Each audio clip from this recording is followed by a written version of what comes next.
Bom dia a todos. Bom dia. A paz de Jesus e o amor de Maria esteja em cada coração. Amém.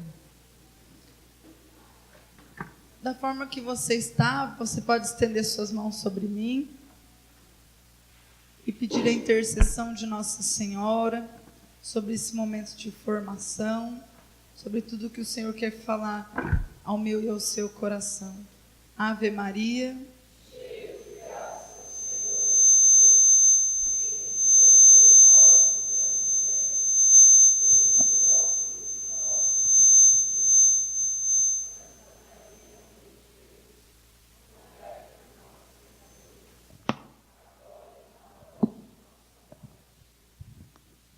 Eu me chamo Érica, sou da Diocese de São José dos Pinhais. Neste tempo, eu e meu esposo estamos coordenadores do Ministério Jovem lá. E, de uma forma muito particular, o Senhor nos chama hoje a refletir um pouquinho sobre o nosso projeto pessoal de vida, sobre os nossos sonhos, sobre os passos que nós temos dado para consolidar a santidade que o Senhor sonha para cada um de nós. Eu achei arriscado cantar essa música hoje, hein? Eu esperei, estava dificuldade ali de dizer pode me levar. Eu abro mão dos meus sonhos. Mas para abrir mão dos sonhos, o que é preciso ter? Os sonhos. E o Senhor, desde o início dessa missão Jesus no litoral, foi revelando na intercessão que a maioria de nós já não sonhamos mais, já não temos mais a esperança, que é o que fundamenta a nossa fé. Necessariamente, se a esperança não nos faz sonhar, ela não gera em nós santidade. Porque eu preciso acreditar e amar a Jesus Cristo para que eu diga que eu sou batizado no Espírito Santo. E isso precisa ser demonstrado aonde? Aonde que as pessoas vão olhar, vão falar, essa pessoa é diferente. Para a nossa vida, para o nosso cotidiano, naquilo que é ordinário, porque o extraordinário cabe a Deus fazer. A nossa santificação, ela se dá no ordinário, e o extraordinário cabe a Deus fazer. E quando eu conversava com o Senhor, Ele dizia assim, muitos de vocês, porque estou inclusa nisso, vieram para essa missão pensando que foram chamados para fechar as portas do inferno nas pessoas que estão esperando vocês lá na praia. Mas o primeiro lugar que eu desejo que vocês se levantem e fechem as portas do inferno é nas vossas vidas. Eu falei, Senhor, mas como assim porta do inferno, né, Bert? E Ele me fazia meditar com aquele momento que Ele teve com Pedro. Tu és Pedro, sobre esta pedra edificarei a minha igreja, e as portas do inferno não prevalecerão contra ela. E você é essa igreja. As portas do inferno não prevalecerá mais sobre a sua vida e sobre os teus sonhos. Amém? E essa é uma promessa de Deus para mim e para você. Por isso, vai comigo lá em Ezequiel 37.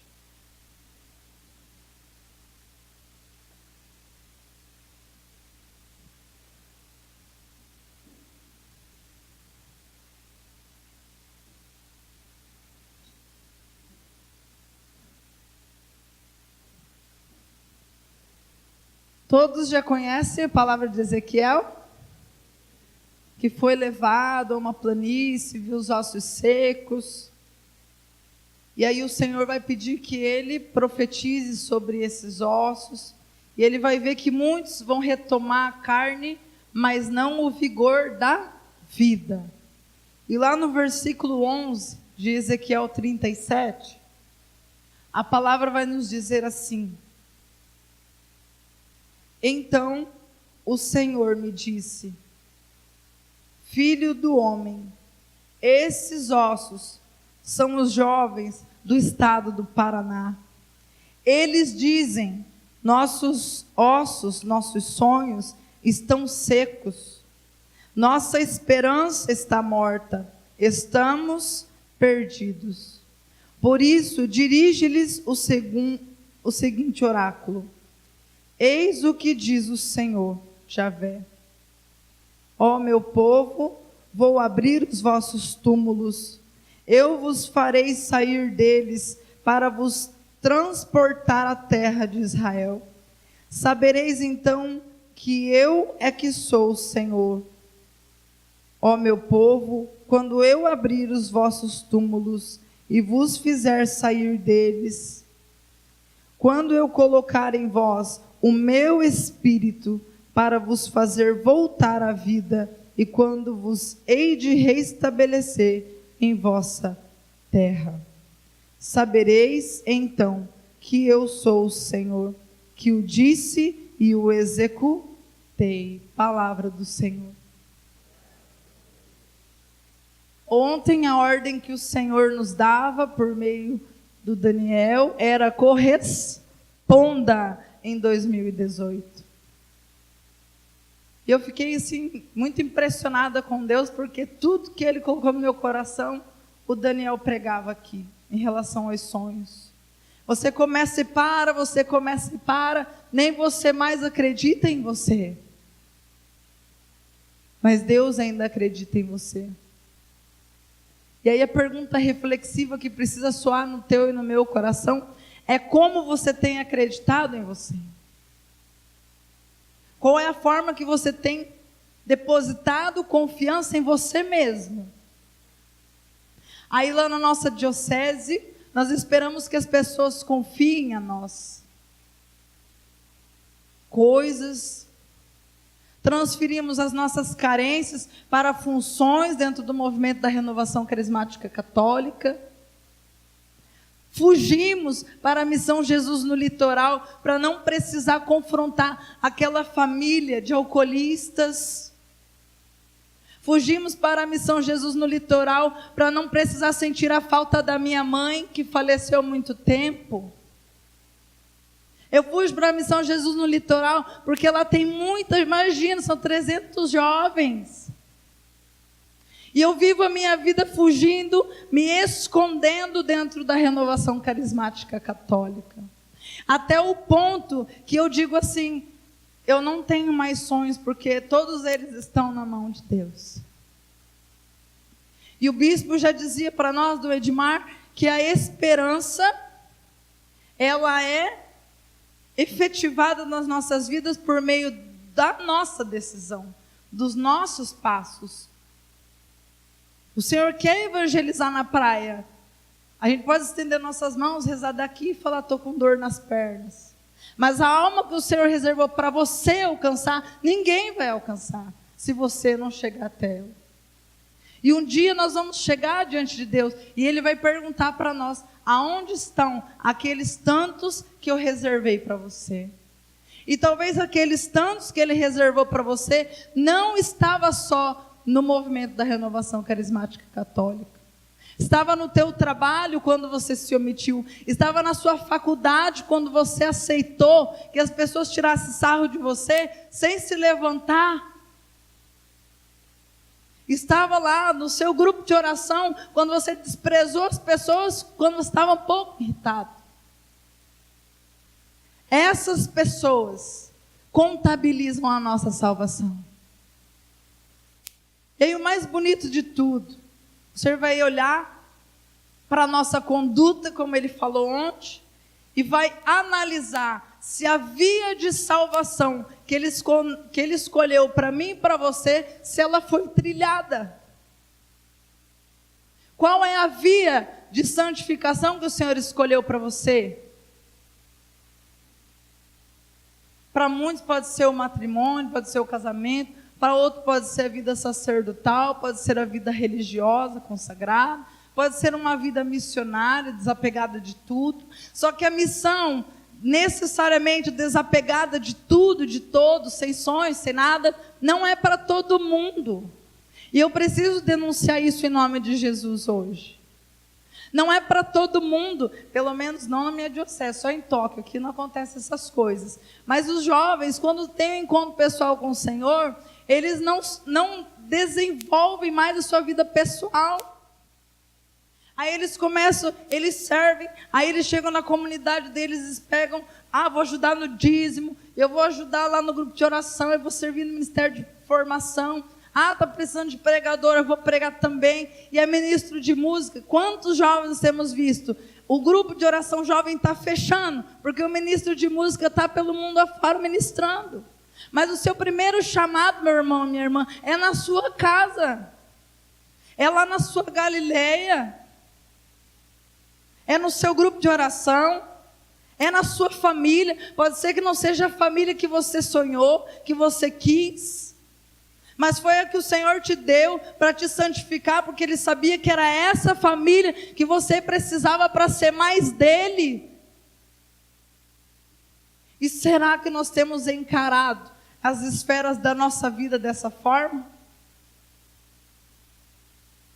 E eu me lembrava, para mim, Jesus no Litoral, vim na primeira edição, minha primeira edição foi no Jesus no Litoral 10 anos, e eu lembrava muito disso aqui. Para mim sempre teve uma violência para eu ter que vir para o Jesus no Litoral. Sempre foi uma renúncia muito grande para mim ter que vir para a Missão Jesus no Litoral. Eu lembro que a minha primeira vez que vim para a Missão Jesus no Litoral, a minha coordenadora de grupo de oração jovem chegou e falou assim: Érica, a intercessão rezou para discernir quais os servos que o Senhor gostaria que fosse para a Missão Jesus no Litoral, e você está entre eles. Eu falei: vocês não rezaram direito, só pode? Eu trabalhava, eu estudava, eu dependia do meu trabalho para pagar minha faculdade, porque o meu pai e minha mãe não podiam, mas eles também não tinham a obrigação de fazer isso, porque o futuro era meu. E aí eu fui trabalhar. Eu trabalhava das 2 da tarde às 11h45 da noite. Chegava em casa 00:30. Ia estudar e no outro dia, 6 horas da manhã, eu estava já no bonde indo para a faculdade. Muitas vezes, inúmeras vezes, durante 1 ano e meio, eu dormi 1 hora, 2 horas, ou eu não dormi. E eu servia no meu grupo de oração, estava sempre nas reuniões de núcleo. Eu servia num grupo de oração que ficava a 30 quilômetros mais ou menos da minha casa. Foi lá que o Senhor me chamou. Então eu ia de ônibus, porque naquela época eu não dirigia ainda, tinha 17 anos. Então eu ia de ônibus, passava 2 horas dentro do ônibus, daí eu dormia, né? Chegava lá, servia o Senhor com muita alegria e gratidão, voltava para casa, ia estudar, ia passar tempo com a minha família. E aí o Senhor começou a me lembrar, aqui, na hora que começou essa música, essa ministração. Você lembra, Érica, da primeira vez que eu disse para você se abandonar para a Missão Jesus no Litoral? E eu lembro que eu não rezei, fui, fiz as missões preparatórias, mas eu não rezei para ouvir a vontade de Deus, porque eu não queria ouvir a vontade de Deus. Porque aos 18 anos, eu consegui um emprego numa multinacional, já foi um grande milagre, numa época de crise, em 2012. De 40 pessoas casadas, eu fui lá, escolhido para trabalhar. E eu falei: eu não vou abrir mão disso aqui, porque eu ganhava super bem, para quem tinha 18 anos. Tinha, como que chama aqueles? Agora até esqueci já, faz 7 anos. Participação nos lucros da empresa no final do ano. Eu estava com a minha vida feita aos 18 anos. Eu fazia psicologia. Falei: não, Senhor, elas devem ter rezado super mal, porque de onde? Um presente desse que o Senhor me deu, né? Contra-cheque sempre gordinho, não me faltava nada, verdade. Eu pagava minhas roupas, pagava minha passagem, pagava minha faculdade, não faltava nada. Tinha até uma poupança assim, confortável, aos 18 anos. E aí, o Senhor começou a me incomodar. Eu cheguei no meu trabalho um dia, eu trabalhava numa linha de produção, era só eu de mulheres e tinham 10 homens. E sério mesmo, que Jesus se revelou para mim andando do meu lado. E Ele começou a falar assim para mim, mostrar a empresa para mim e dizer: mas isso tudo aqui é meu. Você acha que eu não posso te levar além disso? E eu fui trabalhar na linha, era bem louco, assim, porque tinha que andar muito. Eu andava e via Jesus ali, olhando para mim e falando, e aí? Tudo é meu. Você não precisaria estar desgastando as suas forças dessa forma se você dependesse de mim. E ali, gente, trabalhando. Aí os meninos acharam que eu estava, tipo, mal, assim, brigado com o namorado e tal, porque eu chorava e trabalhava. Chorava e trabalhava. E aí eu falei assim, tá bom, Senhor, eu vou até o meu supervisor e hoje eu vou pedir a conta. Isso era dia 1º de dezembro. Foi dia 2, foi dia 3, foi dia 4. Eu via meu supervisor todo dia, eu não tinha coragem de pedir a conta. Até que chegou dia 14 de dezembro, nós viajávamos aqui para a Missão Jesus no litoral naquele ano, no dia 26. Eu falei assim, Senhor, hoje eu vou pedir. Hoje eu vou pedir a conta. Só que eu não consegui fazer isso por mim mesmo. Eu rezei muito, clamei, utilizei os carismas, né, que nos dão força, e fui conversar com o meu supervisor. Aí ele não queria me dar conta, que eu estava num momento de crise, que jovem era assim mesmo, que eu trabalhava bem, ele não podia me liberar. Eu falei, não, mas não é crise não. E comecei a falar a verdade para ele. Eu tenho que ir para uma missão. Aí ele olhou, tá louca mesmo, tá doidona essa aí. Perguntou para mim, você dormiu bem essa noite? Eu dormi bem. Estou falando sério, eu tenho uma missão lá e eu tenho que ir.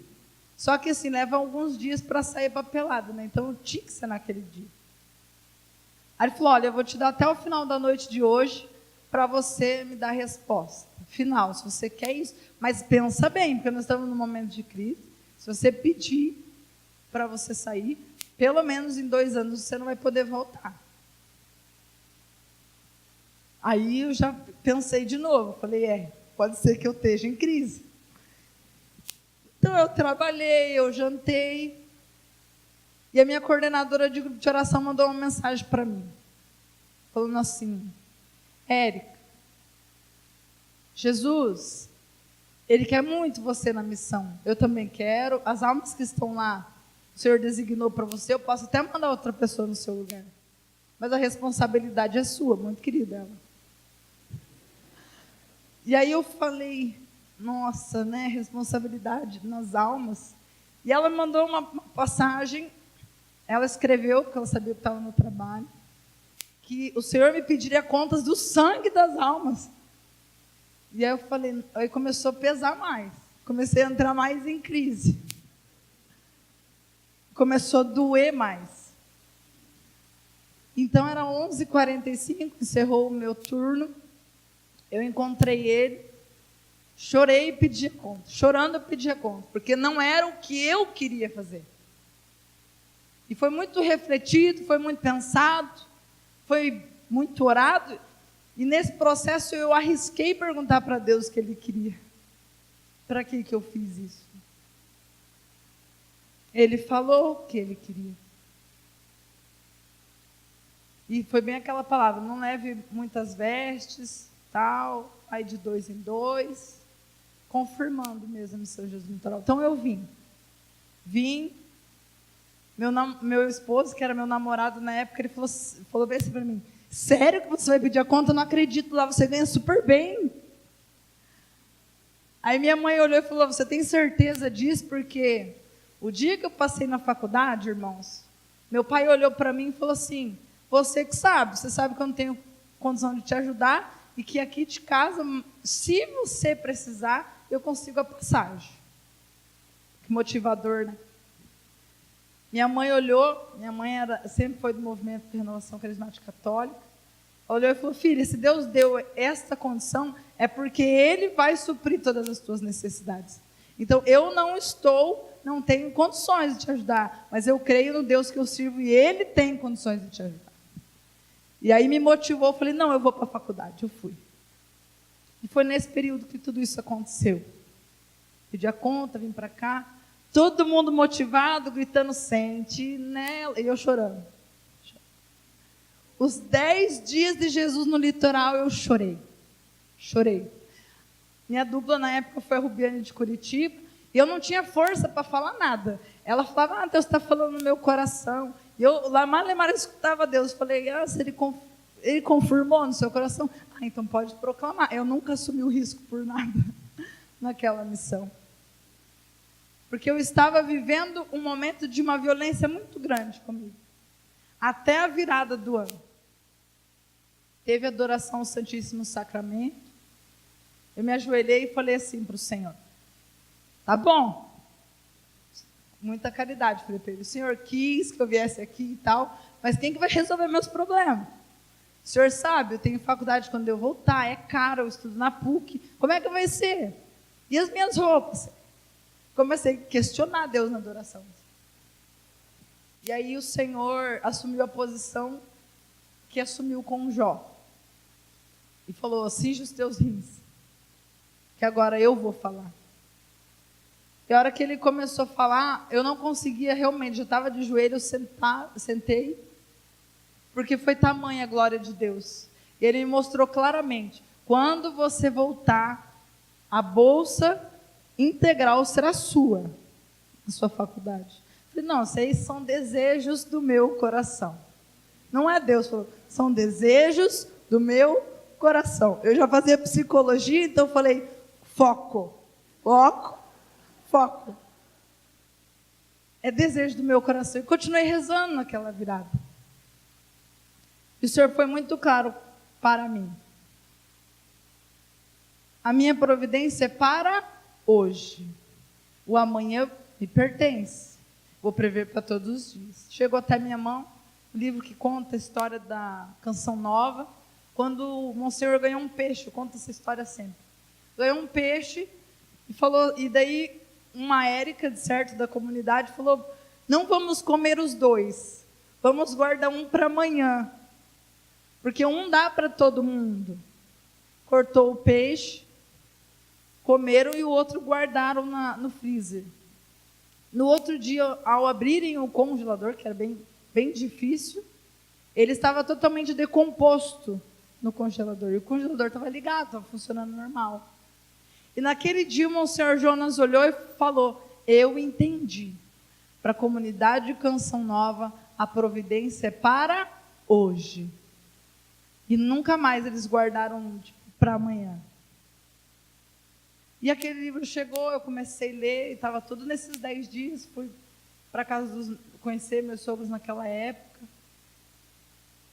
Deu tudo errado, minha passagem foi comprar. Eu comprei, olhei, todo mundo leu e estava com a data certa. Na hora de eu embarcar, deu errado. Eu fiquei lá sentado, e o Anderson falou, não, vamos, porque é o Senhor querendo falar para você passar o ano novo aqui comigo. Eu falei, não, o Senhor não ia me fazer, aquela renúncia para me deixar na rodoviária. Ele não ia fazer isso comigo. Aí eu sentei, deu uma muvuca lá na bilheteria, e eu falei, eu vou lá. Quando eu fui, era uma mulher querendo viajar no outro dia e não tinha mais passagem. Então eu troquei com ela e eu viajei. Quando eu cheguei em Curitiba, era bem atípico, isso é bem difícil, de engarrafar tudo. Engarrafou tudo. Cheguei, era 7 horas em Curitiba. Eu fui chegar em São José dos Pinhais, era 9h30. E a van saía 9 horas. Minha coordenadora diocesana naquela época, Vanessa Costa, falou, não, a gente vai te esperar. Fui em casa, troquei só a minha bolsa e fui. Cheguei aqui, chorei os 10 dias, comungava, chorava e desafiava Deus. Saía para a missão e comecei a ver milagres. Cura de câncer e perdão de pai lá, e a barriga da mulher baixou na hora. E eu comecei a falar, não era do meu desejo, essas coisas. E eu comecei a ver o poder extraordinário de Deus acontecendo. Terminou a missão Jesus no litoral, voltei para a minha cidade, São José dos Pinhais, desempregada. Tinha uma poupança lá, e aí comecei a pagar a faculdade certinho com aquilo que eu tinha, economizar tudo. No mês de abril, O último mês que eu teria, porque o valor da faculdade da PUC era cara, na época era 1.266, já era bem pesadinho. Paguei aquela lá e falei, puxa, agora o dinheiro vai ficar apertado. Naquele mês, me liga a assistente social da PUC, que eu não tinha conversado. Érica, traga os seus documentos para fazer a sua inscrição para concorrer à Bolsa Integral remanescente do ProUni. Aí eu parei assim e falei, Jesus, é milagre. Fui no Santuário de Santa Terezinha, que é lá em Curitiba, sou devota dela, já tinha feito a novena dela, que ele era o 9º dia. Me entreguei e fui. Levei os documentos, e aí eu pensando que o milagre era fácil. Cheguei lá e falei assim, e aí, só tem eu inscrita? Porque Deus prometeu que ia ser eu, né? Mas só tem eu inscrito? Olha, tem 70 pessoas. Falei, nossa, Jesus, você quer brincar comigo? 70 pessoas, estudei em colégio público. As minhas notas nunca foram as melhores, nunca tirei vermelho, mas nunca foram as melhores. A minha nota, irmãos, naquele ano era 480 no Enem, porque eu dormi no domingo, porque eu estava sem dormir de tanto trabalhar. Então eu dormi na hora da prova, no dia da redação, olha que benção. E aí eu acordei e falei, é hoje que eu chuto tudo. Comecei a chutar assim, para poder dar tempo de fazer a redação. Saí da prova, liguei para minha mãe e chorei também. Falei, mãe, dormi na prova, não consegui, né? Enfim, isso já tinha acontecido quando eu vim para o Jesus Litoral, por isso que nenhuma expectativa existia para que essa bolsa fosse minha. 70 pessoas, muitos bolsistas do SESI, Dom Bosco e Medianeira, que é uma das melhores escolas de Curitiba. Eu falei, bem, não vai ser minha. Eu fui para casa, não contei para ninguém, a partir daquele princípio, se vier frustração é só minha. Então não contei para minha mãe, não contei para o meu namorado, não contei para ninguém. E eu fiquei 15 dias em stand-by assim. Tudo para mim, nada mais fazia sentido. Eu olhava para os meus pais, vieram sempre de uma situação muito de miséria, assim, meus pais vieram mesmo, tenho vergonha de dizer isso. Quando eles me tiveram, né, meu pai, nos 9 meses da minha gestação, negava a minha gestação, não conversava com a minha mãe, não conversava, até surgiu uma oportunidade de aborto, ele falou, minha mãe, você que decide, né? O médico, ela fez 4 exames de sangue, todos deu errado, e eles passaram muita fome nesse período, por isso meu pai negava a minha gestação, porque ele não teria como sustentar mais um. E tudo isso veio na minha cabeça naquela hora. Eu olhei para a minha família, olhei para a minha história e falei, eu vou repetir história. Que benção, né? Palavra de vitória é essa. Vou repetir história. Ó. O que eu tinha na cabeça? Meu pai tem 10 irmãos, mas ele dá 11 irmãos. De todos, só eu estudei. Todos os irmãos de todos os primos. Meu pai.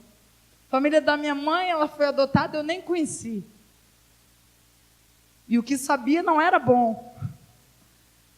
Comecei a olhar e falar assim, é mesmo, aonde eu estava que eu achei que eu ia ser diferente? Que comigo ia ser diferente. Foi aquele conflito interior durante todos esses dias. Para acreditar em Deus, para depositar e me abandonar nele. E falar, leva-me, Senhor, e eu abro mão dos meus sonhos. Até que chegou o momento, eu falei, não, vou trancar minha faculdade, porque é loucura. Esse era dia 15 de abril, 15 dias depois de eu ter feito a inscrição. Ia sair o resultado. O F5 do meu computador quebrou. Atualizava e não saía. Eu falei, saiu a lista. O Anderson estava lá em casa, foi no fim de tarde, em torno das 18 horas. Minha mãe estava lá também. Comecei a gritar lá no quarto, né? Aleluia! É minha, isso e tal. Gente, de 70 pessoas, a Bolsa Integral do ProUni, ela foi minha, para a honra e glória do nome de Jesus.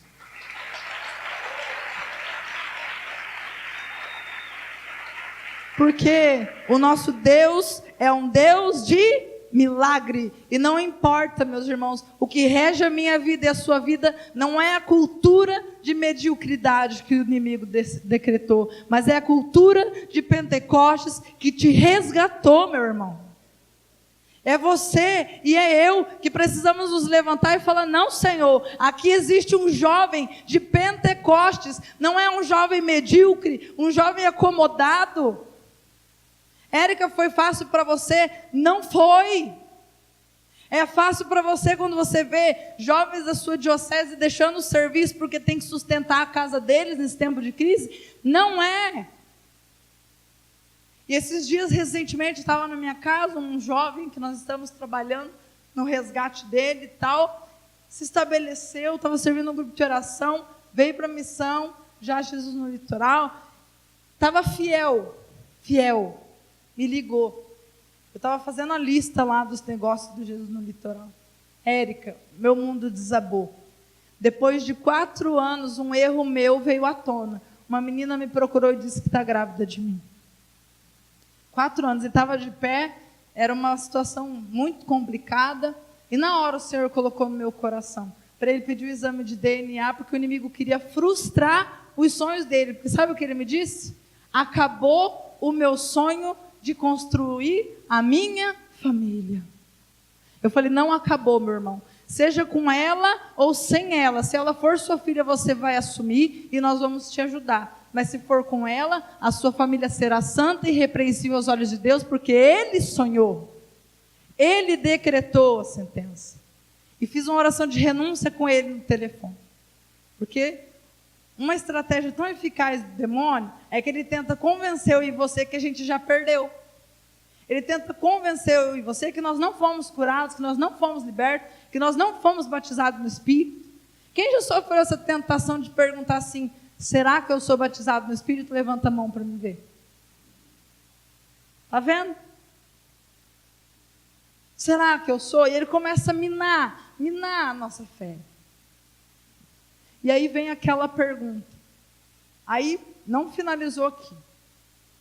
Fui, de novo, minha coordenadora diocesana foi Érica, 2014. Isso aconteceu em 2012. Aí veio 2013, eu assumi lá na diocese a coordenação da frente de afetividade e sexualidade. Começamos a trabalhar com muitos jovens que tinham uma tendência a uma outra orientação sexual, e o Senhor revelou que aqui tem jovem que tem uma tendência a outra orientação sexual. E, meu irmão, eu vou dizer para você, tem jeito, porque o Deus que eu sirvo te criou assim, Ele te sonhou assim, e tem jeito sim. Mas não aceite a cultura de mediocridade que o inimigo... Veja bem, apóstolos da efusão do Espírito Santo difunde cultura de Pentecostes. Se foram os apóstolos, né, os discípulos do encardido, o que eles difundem?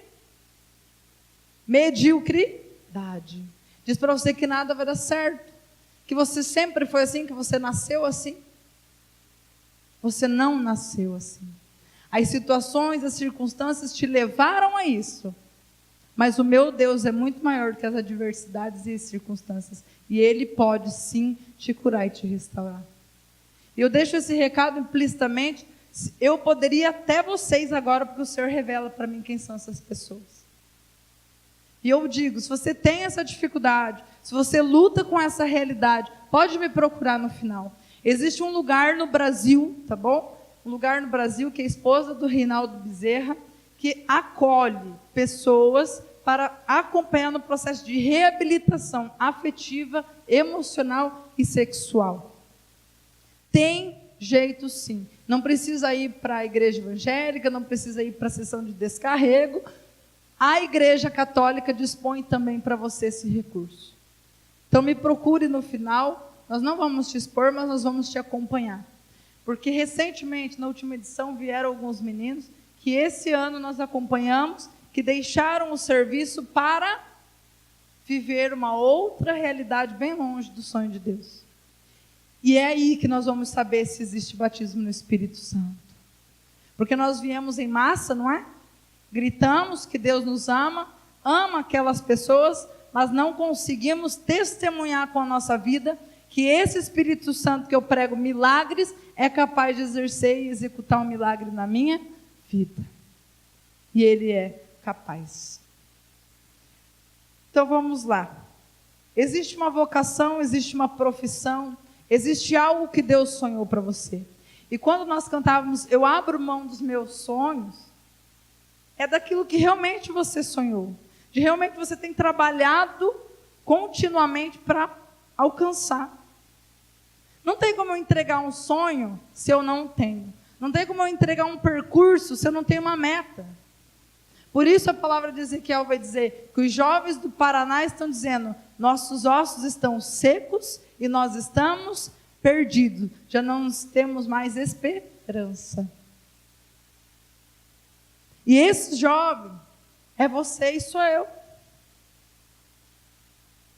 Mas nós não precisamos, queridos, nos manter nessa condição, porque um dia um servo da renovação carismática sem discernimento falou para a gente que a gente não podia sonhar porque Deus é que tinha os nossos sonhos. Tem sonho? Tem. Mas está onde? Tem uma música que diz que está no coração de Deus, né? Se está no coração de Deus, como é que você vai saber se você não extrair do coração de Deus? Nós precisamos extrair os nossos sonhos do coração de Deus. Nós rezamos, e ontem na capela hoje também o Senhor me incomodava. Muitos de nós aqui, meus irmãos, estávamos indo na praia dizendo: não, vamos orar, você tem uma intenção para colocar no coração de Deus, mas nem você mais sabe onde fica o coração de Deus. Faz tanto tempo que você não extrai mais do coração de Deus para você um caminho, um percurso.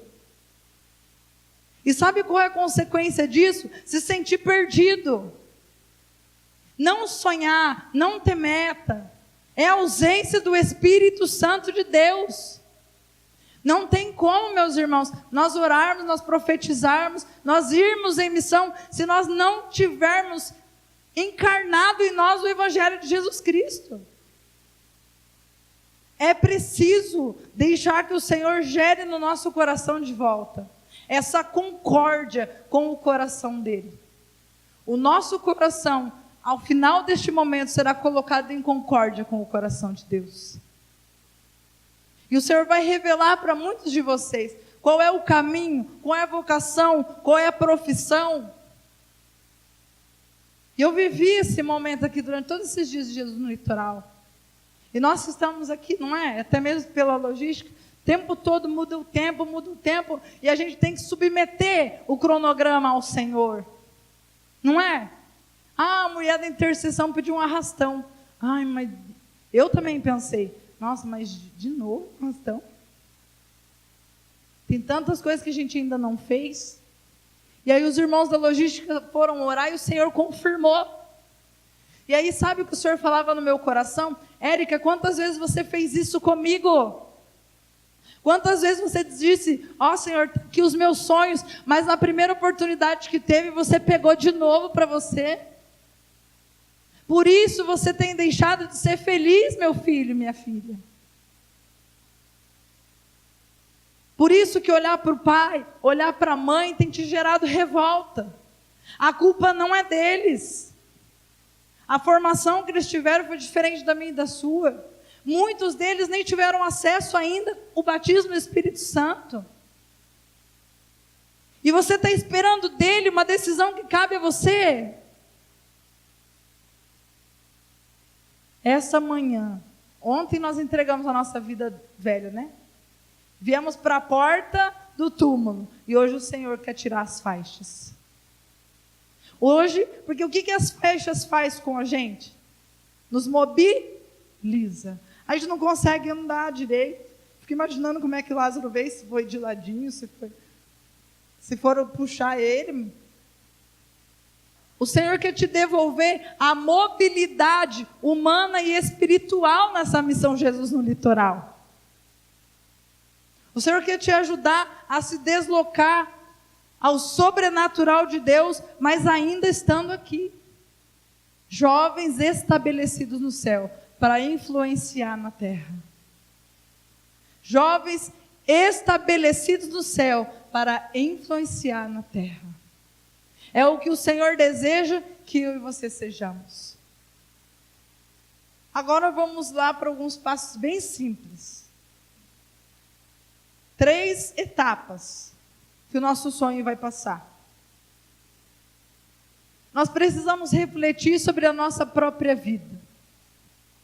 Nós precisamos refletir sobre a nossa própria vida. Refletir sobre a nossa vida é nos colocar numa posição de escuta, numa posição de submissão, de recolhimento. É a primeira coisa que eu preciso fazer. E eu lembro de testemunho para vocês que o meu sonho não era casar, meu sonho era ser irmã religiosa.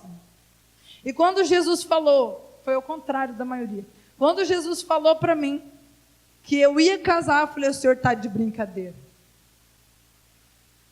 Porque eu vi aquelas irmãs, meu coração se abrasava. E eu até morei numa comunidade, aos 12 anos eu morei lá, durante 1 ano para discernir minha vocação. Mas eu era tão nova que eles ficaram com medo de ficar comigo lá, e mais tarde me arrepender e ser uma questão para a comunidade, né? Então me mandaram de volta para casa, ainda bem. Porque Deus teve tempo de falar comigo. Fui na Canção Nova em 2012, antes de voltar para o movimento da renovação carismática, porque eu achei que eu ia ser consagrada de vida da Canção Nova. Porque o que eu estou sentindo é para não trabalhar mais, não é? Quando eu falei dos jovens que fazem isso, eu fiz isso um dia. Falei, vou lá para a Canção Nova, viver na comunidade de vida, vou me entregar tudinho para o Senhor. E na hora que eu fui para a conversa com a Rogéria, hoje está em Cachoeira Paulista, ela olhou nos meus olhos, baixou aquele óculos, me matou já. Olhou lá no fundo da minha alma e falou bem assim, aonde foi a sua primeira experiência? Eu, assim, com a vontade de responder para ela, falei, renovação carismática católica. Aonde foi a sua primeira experiência? Eu não entendi. Falei, na renovação carismática católica. Ela falou, é para lá que você tem que voltar. E eu voltei no ônibus revoltada. Meu Deus, me disseram que essa mulher era de oração. Eu achei que ela ia me dar um caminho. Deus sabe que eu não quero mais voltar para a renovação carismática. Deus o livre. Porque eu vivi muitas experiências negativas com o movimento. Mas eu voltei. E a partir daí eu precisei fazer essa reflexão e me colocar em posição de escuta. Se não é irmã religiosa, se não é na Canção Nova que o Senhor me quer, aonde Ele me quer? E devido às marcas da minha história, que não são poucas, como não é também poucas as que vocês trazem, eu tinha dificuldade de assumir a minha vida adulta de uma forma funcional. Porque sabe para que serve o Ministério Jovem, meu irmão, na sua vida? Para que você tenha uma transição funcional para a vida adulta. O Ministério, o que é funcional? Que seja efetivo, que você consiga ser feliz na sua vida adulta. Assumir o seu trabalho, a sua vocação, a sua realidade, o seu grupo de oração. É para isso que serve o Ministério Jovem. E se tem algo que o Ministério Jovem pode utilizar lá na sua diocese para avaliar o ministério, se ele está cumprindo com a sua finalidade, é fazer essa pergunta. Os jovens que estão participando do Ministério Jovem da minha diocese estão conseguindo assumir a sua vida adulta? Estão conseguindo ser felizes nas suas vocações? Primeiro, estão conseguindo se abrir para as vocações? Porque nós falamos, né? Que nós somos abertos ao Espírito Santo, somos abertos ao Espírito Santo. Mas quando sopra o sacerdócio no nosso coração, a gente faz o quê? Sufoca. Quando vem do Senhor a ordem, olha, eu sonhei para você ser irmã religiosa, o que eu faço? Sufoco. E eu também denuncio, meu irmão, minha irmã, a vida dentro da igreja, para ser feliz, não é em coordenação, não. Não é em funções dentro do movimento que você vai encontrar sua felicidade completa. Quando eu perguntava para Jesus, Senhor, o que o Senhor quer com isso? Porque o Senhor me escolheu. Ele deu a seguinte resposta para mim, que eu fiquei constrangida até. Diga para eles que você foi uma jovem completa. Falei, mas eles vão confundir isso com perfeição. Ele falou, não, perfeito somente eu sou e vos aperfeiçoo. Eles estão buscando plenitude. Plenitude é só no céu. Irmão, plenitude é só no céu. Nós não adentramos ainda o plano dos anjos, por exemplo, que tem conhecimento absoluto da plenitude. Nós somos completos ao encontrar o Senhor. E refletindo sobre a minha vida, passei por essa etapa de recolhimento, entendi que o Senhor queria o casamento. Aí quando ele falou que era o Anderson, então eu falei, não, o Senhor está brincando 2 vezes. Eu não gostava dele, gente. Não suportava ele. E eu acho que ele também não suportava, não. Porque ele não veio pronto. E aí você reza aqui na Missão Jesus no Litoral, vê os casalzinhos juntos na missão e fala, como é bonito isso aí, cara. Quero viver isso aí, cara. Aí o cara é da renovação carismática. Mas daqui 10 anos você fala, eu vou para o Jesus no Litoral. Ele te olha e fala, ou Jesus no Litoral ou eu. Mas você queria viver essa realidade, você encontrou ele na Missão Jesus no Litoral. O que o Senhor quer mostrar para nós com isso? Que nós nunca estaremos prontos para correspondê-lo. Hoje você está correspondendo. Amanhã, quando você chegar na sua casa, a pornografia vai gritar de novo. A masturbação na hora do banho, meninos, vai bater na sua porta de novo. Talvez aqui não bata porque o banho é de 3 minutos. Só dá tempo de lavar as partes mais importantes. Mas vai bater na sua porta. E aí você vai ter a oportunidade de corresponder a Deus. Como você correspondeu durante 10 dias. E a meta é corresponder durante 365, mais 365, mais 365. Por quê? Porque o segundo passo das etapas é a paciência. Eu preciso ter paciência comigo. Puxa, Érica, teve um jovem uma vez, não é da minha diocese, falou, Érica, eu não vou para a Missão Jesus no Litoral porque eu tenho dificuldade na minha sexualidade e ver as mulheres de biquíni eu não consigo evangelizar. Porque o caso dele já estava bem sério. Falei, tá bom, irmão. Mas eu não excluí ele. Nós enviamos ele para o Ágape Terapia, ele fez acompanhamento, está se reabilitando, para poder servir a Deus e corresponder para aquilo que ele foi criado para corresponder. Percebe? Porém, pode ser que aconteça quedas, pode ser, não vai acontecer, talvez, muito provavelmente. Mas você vai declarar palavras de vitória. Hoje foi assim, mas amanhã será diferente. Ou a partir do momento que você caiu, você vai olhar e falar, a partir de agora será diferente. E naquele dia você não vai cair mais em nome de Jesus. E todos os dias você vai se decidir e dizer, hoje não. Pega ele, né? Por hoje, não. A paciência com você que leva a uma conversão sincera de coração. Um projeto pessoal de vida não é aquele que você altera o ano inteiro, não. Por exemplo, esse ano meu esposo, vou contar para vocês, me deu uma meta. Falou, Érica, o nosso carro está assim, está com esse problema, a gente precisa guardar 10 mil reais. Olhei para ele assim, gente, só se eu guardar meu salário todo, tipo, mais alguma coisa. E todos os meses, quando eu recebia, que eu via que ele ia direto para uma poupança que ele fez, doía em mim, porque eu falei, nossa, esse mês, né, a gente podia fazer tanta coisa. E foi passando os meses, e aquela vontade de dar uma olhadinha, né, no saldo. Aquela tentação de desviar uma verba. Vou aplicar aqui, ó. E eu não sou uma mulher, graças a Deus, consumista, né, amor? Não sou. Mas a gente sofre tentações e eu me confessei porque esses dias eu comi fora de casa sem necessidade. Fui no shopping e eu não precisava ir, porque tinha comida pronta na minha casa. Entende? E eu me confessei por isso. Porque isso é um erro também. Se eu posso me conter, se eu posso me segurar, por que não? Agora vem a vergonha. Eu moro a 3 minutos do meu trabalho de carro. Então era pertinho, era só eu ter ido. Mas não, fui lá, no Subway. Aí esses dias eu olhei para o esposo e falei, vamos no Burger King? Daí, tipo... E o Senhor gritando no meu coração, Érica, a santidade é nas pequenas coisas. É no sorvete, desculpe, equipe Jesus no litoral, mas é no açaí também.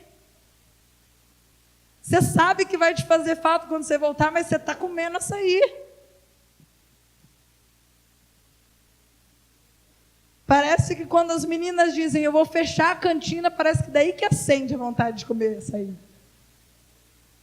Porque nós somos impulsivos, meus irmãos. E a paciência, essa virtude, ela nos leva a conter a impulsividade. Ah, Érica, mas o meu córtex pré-frontal não está maduro ainda. Você tem que entender que é só aos 25 anos que a gente deixa de ser impulsivo. Mentira! Uma criança, ela é impulsiva, não é? Vocês são mães. Mas o que acontece? O córtex pré-frontal que não está maduro aqui, fica maduro fora, porque a mãe faz o quê? Inibe. Fala, filho, parou, chega. Não é? Limite. Não coloca a culpa no córtex pré-frontal por conta da sua indisciplina, da sua impulsividade. Como o Daniel bem disse, é culpa sua. E isso não é, nossa, que pregação pesada, vai colocar fardos nas nossas costas. Não, é para te conscientizar. É tão fácil gritar, não é? Que a gente é santo, mas é difícil viver a castidade quando a gente volta para casa. No nosso namoro, porque nós somos sem vergonhas. Nós desafiamos Deus, nós precisamos de conversão. E aí você olha para a misericórdia de Deus e confunde com negligência. E daqui a um tempo você vai dizer, eu estou repetindo a história da minha mãe e é julgo hereditário. Foi o julgo que você escolheu. Não vem dizer para mim, Érica, eu não estudei porque eu não tive escolha. Pera, você teve outras prioridades. Me assusta, gente, pessoas com 30 anos hoje não ter, assim, tipo, uma independência financeira, uma emancipação, que a hora que ela fala assim, eu vou casar, ela casa, entendeu? Me assusta. Porque nós somos uma geração, que nós somos conhecidos agora por causa do, acho que é Adriano, sei lá do que ele canção, flocos de neve. Que fofo, né? Já dizia Bauman, né, um sociólogo, é líquida, as nossas relações são líquidas, e nós temos transferido para Deus essas relações líquidas. Para de ser líquido, meu irmão, tenha maturidade espiritual. Mas eu não tenho, peça para Deus. Projeto pessoal de vida é critério de maturidade. Eu não tenho projeto de vida, você é imaturo, você é imatura. Érica, você está dizendo que para você foi fácil? Não, porque um dia eu precisei me decidir. Ir de calça de moletom para casa ou casar com meu esposo. Eu precisei me decidir, porque eu sabia o que eu queria para mim, meus irmãos. Mas você perguntou para Deus? Vou te responder de uma forma muito pedagógica. O missionário está aqui na Missão Jesus no Litoral e eu peguei essa situação, entrando lá na capela e dizendo, confirma, Senhor, que o Senhor me queria aqui. Você já está, você vai voltar embora? Não vai voltar embora. Para quem foi perguntar para Deus?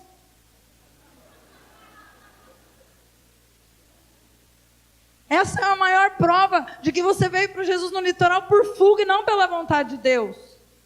Mas, Érica, e agora o que eu faço? Sabe o que você faz? Se entrega ao Espírito Santo para que ele retifique a tua história. Nós não conseguimos apagar e consertar erro, mas o Espírito Santo de Deus é capaz de retificar uma história inteira. E nós estamos na cultura da mediocridade. Por isso, vem para fora, jovem, em nome de Jesus. A terceira etapa é contextualizar.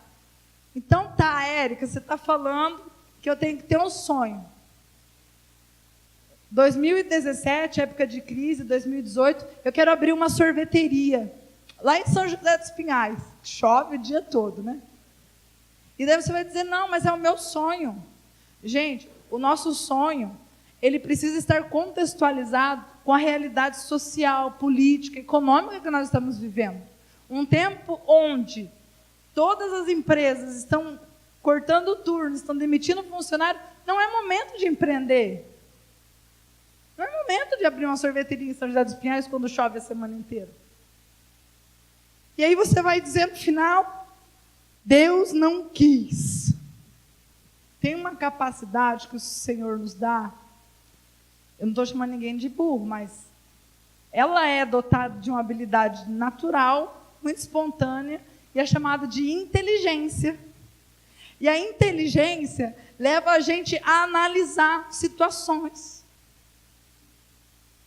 Tem lá um saldo no Jesus no Litoral. Aí chega todo mundo e fala, não, nós queremos comprar um presente, Daniel, porque o Senhor colocou no nosso coração. Aí ele vai lá, vai suprir, vai ficar no saldo devedor. Mas é Deus que está pedindo, Daniel. Mas Deus não é incoerente. O nosso Deus é um Deus coerente. Os seus sonhos precisam ter coerência. E isso é critério de maturidade. Eu tenho sonhos grandiosos no meu coração. E João Paulo II falou isso para nós, São João Paulo II. Não sonheis menos do que altos ideais.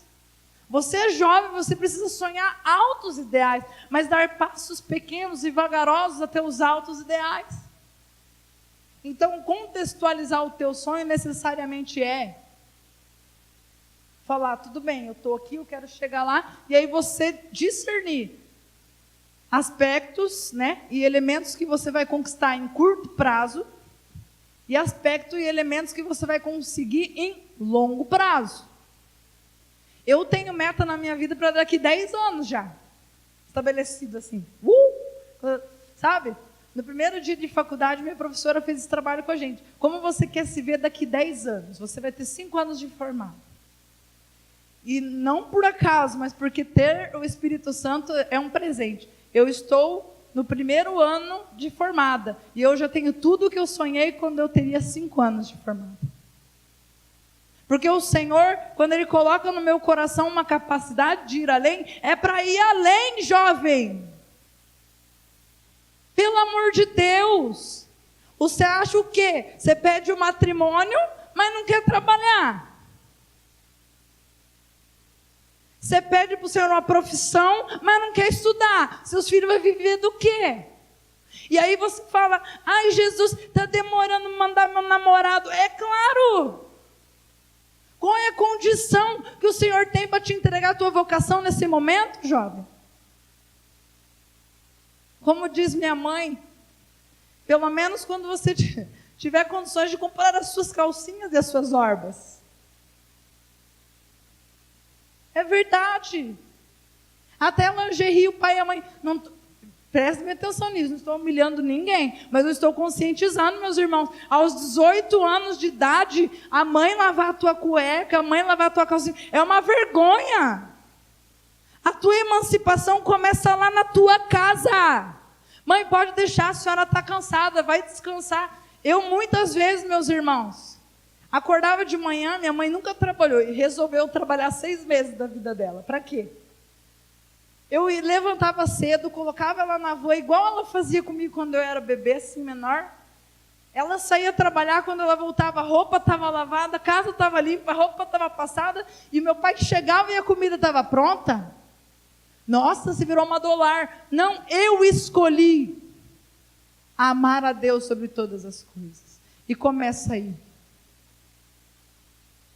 Tem gente nos quartos que na virada do ano estava falando assim, não vou denunciar. Aí eu quero comprar uma saia. Então meu primeiro objetivo é arrumar um trabalho para daí comprar uma saia. E eu fiquei olhando, quais as outras perspectivas que eu vou ouvir aqui. E cada lugar que eu ia, eu escutava um negócio desse gênero. Ai, porque eu quero muito comprar um violão. Então eu vou trabalhar e vou comprar um violão.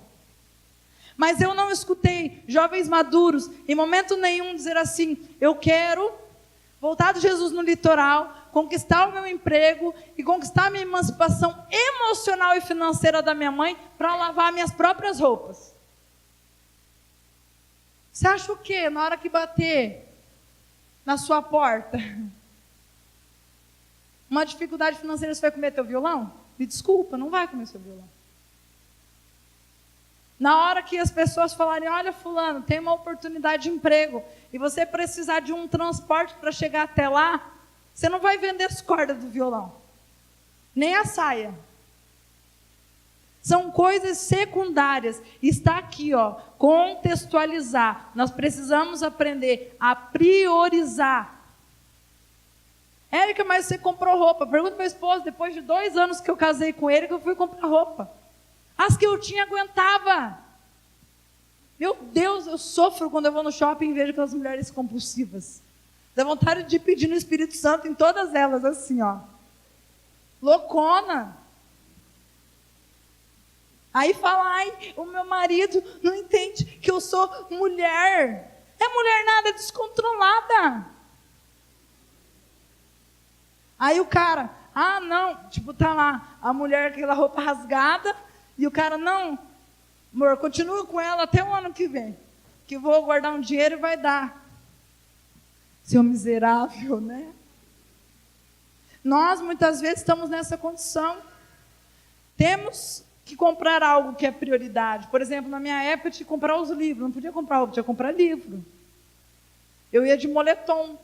Foi diversas vezes, meus irmãos, que eu fui humilhada na faculdade, na PUC, convidada para me retirar da sala de aula, com as pessoas dizendo bem assim para mim, depois de eu dormir na sala, porque eu trabalhava à noite, Érica, por que você não foi para a licenciatura? Lá você tinha condições de pagar. Dentro desse 1 ano e meio e eu não desisti, porque o meu Deus não é um Deus de mediocridade, é um Deus de Pentecostes, e se Ele me levantou, se Ele me elegeu, e se Ele te elegeu, é porque você vai conseguir, seja na licenciatura, seja na medicina, seja na advocacia, é porque Ele quis te eleger, e sobre essa eleição, nada pode contrariar o nosso Deus, nada pode. Então nós precisamos ter essa dimensão. E aí chegar na prática, que não vai dar tempo de ensinar vocês a fazer projeto pessoal de vida, é uma pena. Mas, a prática.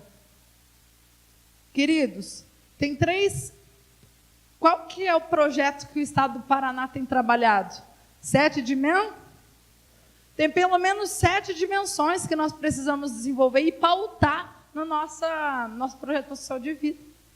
Não é só o trabalho, não é só a missão, não é só... É a minha afetividade, que nem... eu estou com dificuldade na minha sexualidade, na minha afetividade. Pauta isso, preciso de cura, preciso de libertação. Qual é o prazo que eu me dou para fazer essa busca? Eu estou com dificuldade na minha vida intelectual. Eu não gosto de ler. Gente, tem diversos trabalhos psicológicos que ajudam as pessoas a se reabilitando a leitura. Porque o Brasil não é um país que cultiva leitura. Dá para perceber, né?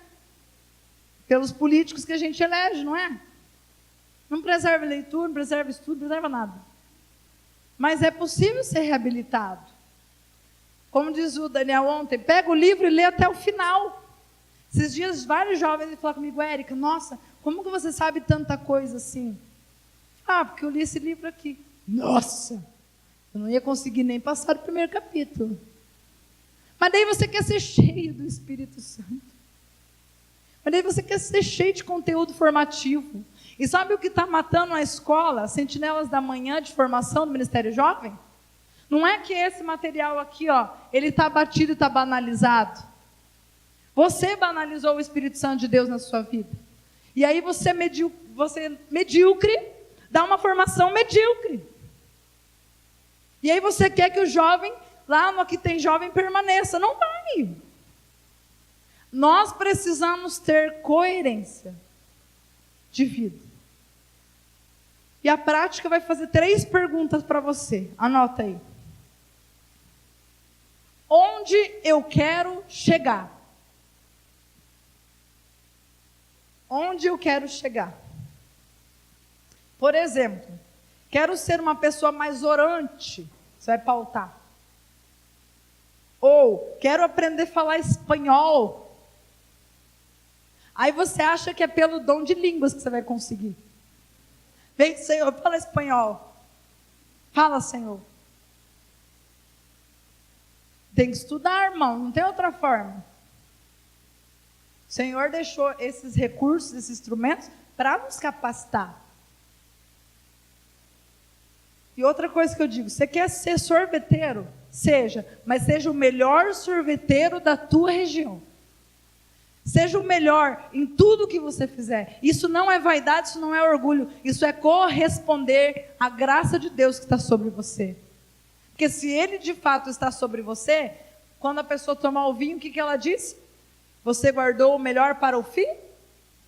Tudo que Jesus fez foi da melhor maneira possível. Então faça você também.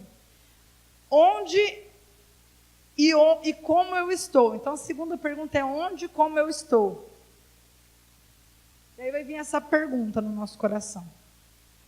Por exemplo, se você pautou lá que você queria ser uma pessoa orante, só rezo quando vou à missa e ao grupo de oração. Essa é como você está. Quando eu vou no Jesus no litoral, eu rezo. Ou, se você falou que quer aprender a falar espanhol, comecei o curso, mas desisti na 3ª semana. Como é que você vai falar espanhol, vai conseguir desenvolver profundidade espiritual assim? Nunca. Então, a terceira pergunta é: o que devo fazer para chegar onde quero? Eu estou simplificando bastante, tá? Se vocês quiserem mais, que eu ia dar uma outra formação sobre o projeto pessoal de vida, mas aí eu senti no meu coração que tinha que promover escola Sentinela da Manhã. Porque a gente diz que está tão batido, mas a gente não consegue fazer nenhum projeto pessoal de vida aí. Sinal que não está sendo efetivo ainda. Então não está batido. Tá? Exemplo, de onde eu devo chegar lá. Se eu quero rezar. Vou rezar 15 minutos por dia no intervalo do meu almoço. Você estabelece uma meta. Ou, do espanhol, vou retomar esse curso aos sábados à tarde durante 1 ano. Você vai estabelecer meta, você vai cumprir os seus prazos, e se você fraquejar, você vai pedir o auxílio do Espírito Santo. Amém? 7 dimensões que você precisa contemplar. O que você faz? No consultório, geralmente, eu trabalho projeto pessoal de vida, Sentinelas da Manhã, com as 7 dimensões. E aí eu falo assim, você vai fazer uma folha de meta, vai colocar as 3 perguntas, vai estabelecer um monte de meta para essas dimensões. E aí o mais difícil, que daí eles me olham e ficam assustados. Você vai fazer um plano de ação para cada uma das metas que você estabeleceu. Nossa, mas eu estabeleci 10 objetivos, vou fazer 10 planos de ação? Vai. Vai, se você quer atingir esse objetivo, você vai. Eu lembro que quando estava para casar, eu falei, nossa, eu preciso pagar meu vestido de noiva, né? Tá, beleza, R$3.600. Então, estava lá em janeiro, falei assim, então vou... Gente, chegou, acho que setembro, meu vestido já estava pago. Veio que eu paguei meu vestido de noiva. Sabe quantos que eu ganhava na época que eu casei? R$600. Eu era estagiário.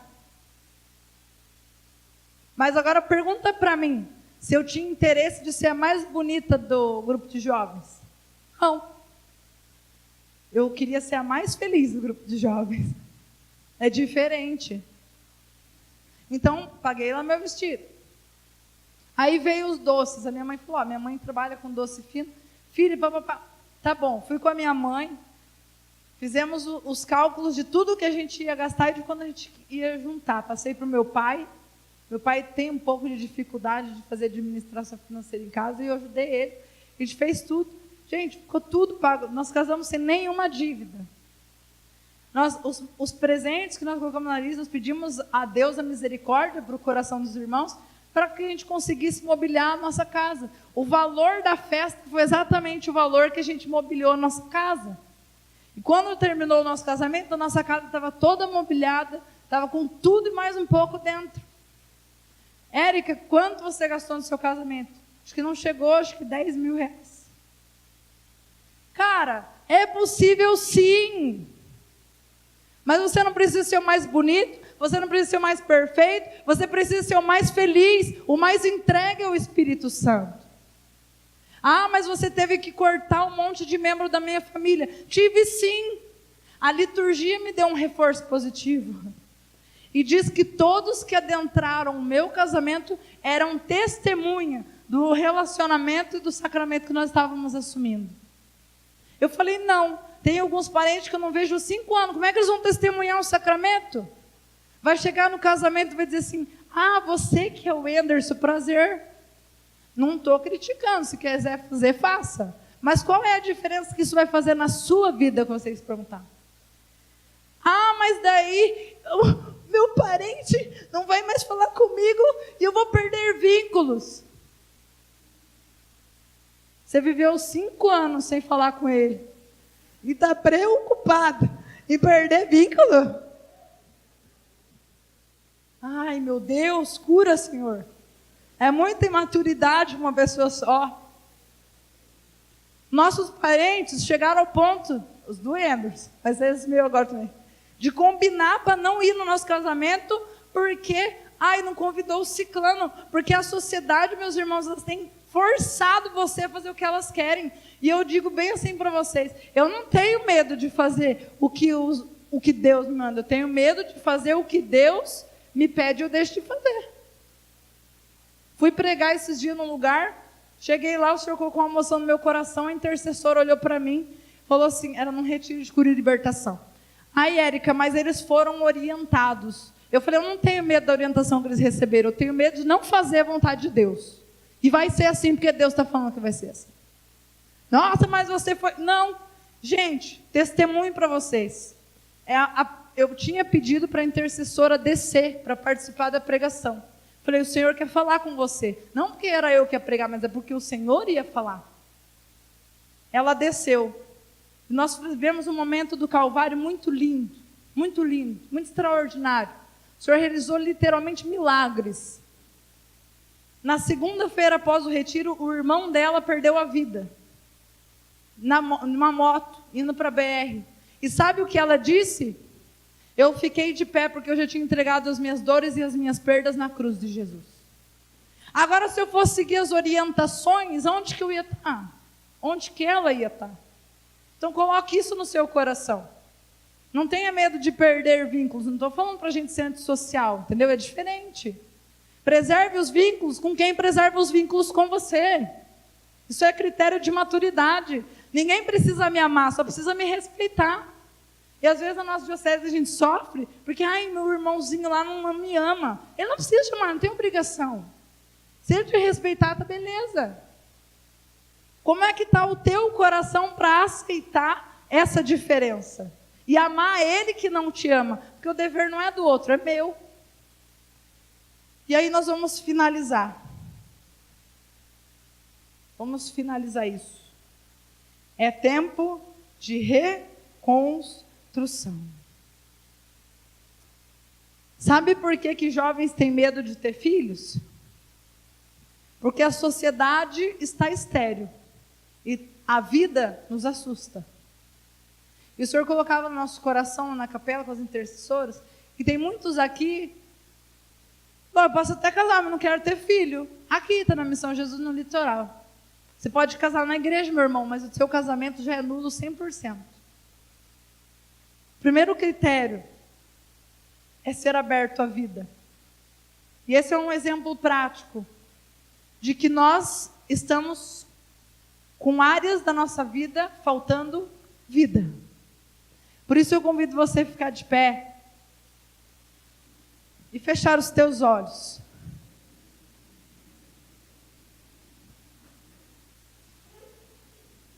E fechar os teus olhos. Esse ano eu vou dando testemunho para você, o ministério vai iniciar a ministração. Eu te convido agora a rasgar o teu coração.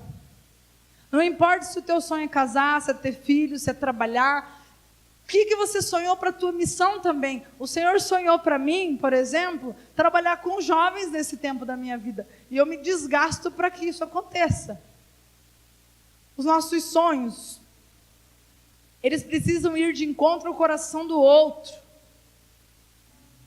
O sacramento do matrimônio é um sacramento de serviço. Eu sirvo os meus e os meus servem a Deus. É de serviço. A tua profissão precisa servir. Quantos meus irmãos fizeram como eu esse ano? Foram trabalhar com pendências, porque priorizou um chamado lá no grupo de oração. Ah, mas era Deus. Irmão, Deus é coerente. E a minha maior luta quando eu cheguei no Jesus no Litoral, meus irmãos da logística podem testemunhar isso, eu não estava conseguindo, me abrir com eles, conversar nada, porque eu estava vivendo uma grande violência no meu coração, porque eu tenho muita coisa para fazer. Esse ano, pode ficar com os olhos fechados, não precisa olhar para mim não. Nós vamos orar em cima disso que eu estou falando. Esse ano, o ano passado, eu falei, Senhor, eu quero fazer residência porque eu quero ganhar bem. Eu nunca gostei da hospitalar, mas eu queria ganhar bem. E sabe o que o Senhor falou no meu coração claramente? Como você vai coordenar o Ministério Jovem? Eu falei, como assim, Senhor? 2 dias depois, meu coordenador diocesano, algumas semanas, chamou eu e meu esposo para coordenar o Ministério Jovem. E eu falei a segunda coisa para o Senhor. Senhor, eu até vou coordenar o Ministério Jovem, só que eu tenho o sonho de fazer mestrado, Senhor. E se eu for para o consultório, eu vou me consumir, eu não vou conseguir conciliar o mestrado, o consultório e a missão. Aí sabe o que o Senhor respondeu no meu coração? O mestrado é teu. Falei, meu Deus, Senhor, mas o meu professor é o melhor do Brasil. Só que ele atrasou, o processo seletivo atrasou do mestrado. E eu tive que dar meu sim a Deus, sem saber o que ia acontecer. Em fevereiro desse ano, fui aprovada no mestrado na Universidade Federal do Paraná, bolsista, e só tinham 2 vagas com esse professor, e uma era minha. Porque Deus prometeu. Aí chegou no início do ano, eu ia ter que estudar alguns discursos que estavam em italiano. Falei, Senhor, envia o teu Espírito. Aí ele falou, eu já enviei, está lá no selim, vai fazer curso. Eu fui fazer curso de italiano. Eu cuidei da minha casa, na medida do possível, meu esposo me sustentou. Porque se eu estou aqui, porque eu sou bem pastoreada na minha casa. Mas ele me sustentou. Eu cuidei da minha casa, cuidei do meu esposo, fiz curso de italiano, fiz mestrado, fiz disciplina obrigatória, participei de eventos, coordenei o Ministério Jovem da nossa diocese, ia no meu grupo de oração e não faltei nenhuma reunião. Do Conselho Diocesano faltei 2, eu minto. Porque era ocasião de preparação de jovens para Jesus no litoral. No meu grupo de oração, eu busquei ser a mais fiel possível, embora às vezes na sexta-feira eu não pudesse estar lá, porque eu viajava para as reuniões estaduais. Gente, o Espírito Santo de Deus derrama sobre a tua vida agora, e sobre a minha vida, a graça da harmonia no Espírito Santo. E vai clamando agora e pedindo, apresentando diante do Senhor todas as áreas da sua vida. Vai contando a verdade para Ele. Fala, Senhor, você não queria ir no meu quarto hoje lá em casa? Você não ia querer ver a minha bolsa lá no quarto do Jesus no Litoral agora? Você não ia querer ver os meus pais me olhando de uma cara feia, porque eu sou uma coisa na igreja e sou outra em casa? O Senhor não ia querer ver, Senhor Jesus, o meu coração convertido, resistindo para não se converter de novo. E nós pedimos agora, Senhor, que pela unção do Teu Espírito, libere vias de cura e libertação. Liberta, Senhor Jesus, da preguiça. Liberta, Senhor Jesus, do comodismo. Cura, Senhor Jesus, as feridas afetivas e sexuais que não nos têm permitido progredir, Senhor. Derrama sobre nós agora o dom de sonhar, porque a tua igreja vai me ensinar que o sonho é um dom do teu Espírito. Devolve, Senhor Jesus, o sonho. Vai lá na minha casa agora, na conversão do meu pai, na conversão da minha mãe. Vai, Senhor Jesus, nos meus estudos, no meu trabalho. Vai, Senhor Jesus. Derrama sobre nós agora, Senhor, o Teu Espírito. E esse é o momento, meu irmão, de você clamar por milagres. Cura física, o que o Senhor quer realizar no nosso meio. Cura espiritual, cura psicológica. Clame o milagre na tua vida. Clame a intervenção de Deus. Deixa o Senhor tocar no teu coração. Vem, Senhor, e ordena que agora saiamos dos nossos túmulos. Vai profetizando, meu irmão, minha irmã, sobre as áreas da sua vida. Se o teu relacionamento familiar está difícil, profetiza na vida do teu marido, profetiza na vida dos teus filhos, profetiza no teu grupo de oração, profetiza na sua área humana agora, acadêmica, intelectual, afetiva, sexual, relacional. Profetiza, filho meu, sobre esses ossos ressequidos e voltarão à vida.